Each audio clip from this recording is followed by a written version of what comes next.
When will the Bitcoin and the cryptocurrency bull market end? Well, the thing is, nobody actually knows when the Bitcoin bull market will actually end. Even I don't know. But there are models that we can follow to identify when we're probably near the top and when we're probably near the bottom. Of course, history is not the best indication of what the future will be because the future is the best indication of the future. But these models have been followed time and time again, and maybe it's something that we need to start paying attention to. For example, in this channel, I have featured things like the POL multiple. If you look at the way the red graph actually behaves with the blue graph in the background, every time it peaks, it sits in that red zone right there. So I was indicating to a lot of people to actually buy into Bitcoin or cryptocurrencies when the POL multiple actually dipped into that green zone, when the price of Bitcoin hit around that $29,000 mark, and see where it is right now. And so we would obviously want to see this price sit in that red section there for us to start taking profits. And so I would say the bull market probably hasn't really completed its cycle at the very moment. But have a look at that white zone in the middle, because when the POL multiple does peak, it does drop down a little bit as well. So do understand that you may need to hold in it, and it does not mean that we're going to see a crazy run up in your account so that you'll become rich overnight. If we look at some of the bull cycles that we've had previously, we're actually seeing a trend of the bull cycle actually based on ROI to hit that 1000% from its previous, I'd say, bottom or lows. We're actually seeing that the time it takes to actually get to that 1000% ROI, it's taking longer and longer and longer time to actually get there. But that doesn't mean that we're obviously going to be, taking even longer this time around, and therefore we're going to take, 1400 days for us to peak, because, well, it may not be the case. But seeing that this is a model that we see in the past, we can expect something similar as a trend that we might observe. And it would be what's called a statistical anomaly if we were to see the bull market complete just on that mark right there, which would then mark it to be the shortest bull run that we see. So this model here obviously does not mean that we're going to see a bull market rise for a longer period of time, but there is a high chance of it being the case. We obviously see this model from CryptoLark as well, where we see the bull and the bear market that we can compare, and we can see the accumulation phase as well. And, seeing the regular size of bull markets that we've seen in the past, we do expect a bull market to occur to the beginning of 2022, and it peaks around about that December mark as well. So we may see a much higher increase to the end of this bull cycle, and that being historically around about that December mark. What we also see is we look at the 2-year moving average in the past, and every time we near that or we go over that is when we start to see retracements downwards. So as you can see, we've gotten very close to it, but not quite the case. So I'd say a very positive sell signal will be when we see the price movement go to that level, although I do see $64,000 being a very dangerous close to that 2-year moving average as well. So obviously we're going to see a lot of different indicators, and it's really up to you as a trader to make a decision on, hey, this is where it is. But a good habit of taking profits does not go unrewarded. Looking at the relative unrealized profit and loss graph as well, we see that it fluctuates all the way from capitulation to euphoria. Euphoria basically means, you see your friend post on Facebook, they've changed their cars, they've changed their life because they made stupid amounts of money. That's your state of euphoria, and when you see that euphoria, people are going to jump in, and those are the unsophisticated money. Those are the backholders that are going to be not profiting on their accounts for a long period of time. That's the situation that we were very close to previously at the top of that $64,000 Bitcoin, and now that we've dipped into that optimism and denial section, and we're in the greed phase once again. So it doesn't really indicate to me that we've actually topped on the Bitcoin market yet, but you must also be careful if you do decide to enter into the market right now. This, of course, is a Bitcoin rainbow price chart. We have seen that Bitcoin prices stay within this graph. What's really interesting about this graph is that we actually see this graph in a logarithmic fashion. So we do expect to see the top when the prices are near the red of the Roy G. Biv rainbow cycles. So the price of Bitcoin not sitting anywhere near that red, we do not think that this is the very top of the cycle. We may also even see a correction down into the violets region before it hits that red graph as well. So just because we're not at the top does not mean you actually buy in, but when we are at the top, it does mean that you should probably look at taking some profits. And what is interesting about the crypto market is that it can very easily be compared to, for example, the tech stock market. So if you look at Apple, we've seen some pretty big corrections before Apple became where it is right now.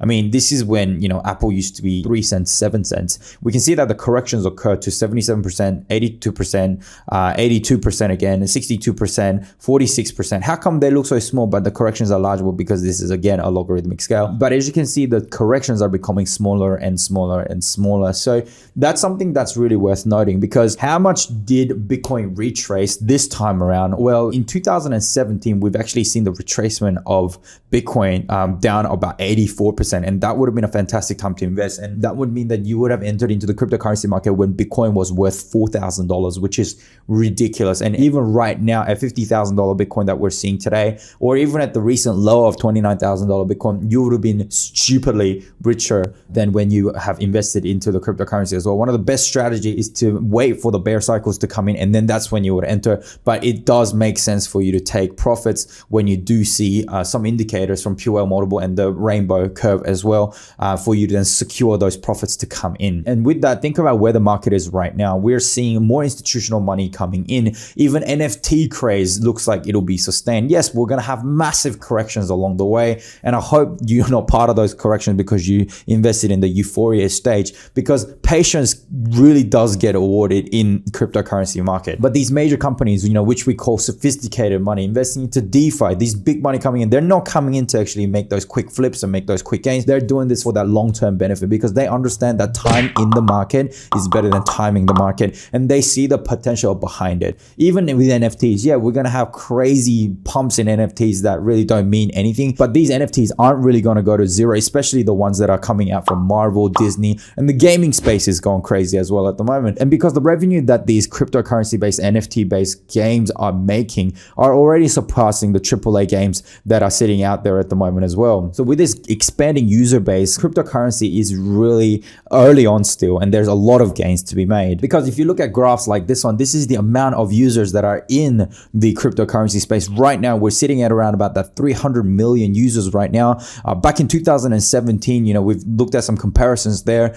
We were sitting at that 10 million user mark, and we've gone up to 300 million users. And look, just logarithmically speaking, within the end of the decade, we're going to see 3.7 billion users, which is another 10 times more users that we're going to see from where we are. Anyone with a mobile phone is going to be able to use cryptocurrency. If you look at DeFi, why would you put money in your bank account when the returns are 0.1%, negative interest rates, as high as it can get is like 5%, whereas you can put stable currencies in DeFi to earn tenfolds more than that. So obviously we are seeing an expansion in the user base for cryptocurrencies going beyond what it came out to the world to be, and incorporating all of these use cases that are going to only attract more and more users to go from conventionally what they were using to a much better use case and a better user offering, so that people can capitalize on these fantastically simple opportunities. And look, what I mean about the time is really important. I put an arrow on this peak that we saw in 2017. Even if you had invested in 2017, if you had the diamond hands to actually continue to hold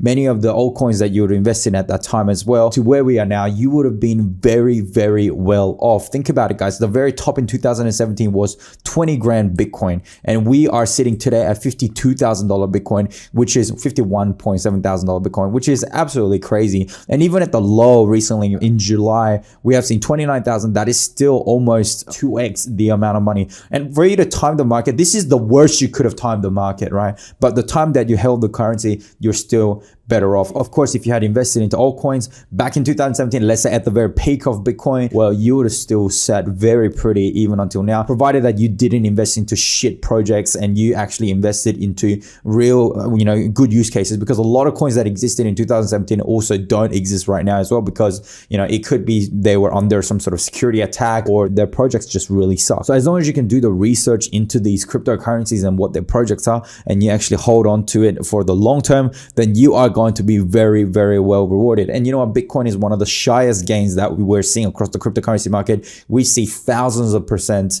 that we see in gains in altcoins as well. So do understand how this game works. Yes, we're sitting at a pretty interesting territory as of today. People want to know whether they should invest in right now or not. Look, my suggestion is, if you're going to go for the long term, it really doesn't matter. Even if you had invested on the 17th of April in 2021, when Bitcoin was at $65,000, that still does not matter, because as long as you hold for a long period of time, then you're going to be completely fine. It's just those people who want to make, you know, a lot of money over time, that's terrible. But always do uphold those simple financial investment theories and practices such as dollar cost averaging, and of course taking profits when you do see that it reaches the, you know, near-term highs. Then you will be making lots and lots of money through the investment into cryptocurrency. Thank you so much for tuning in. If you have learned something today, make sure you go like, subscribe, and ring that notification bell, and I will see you in the next video. Peace out.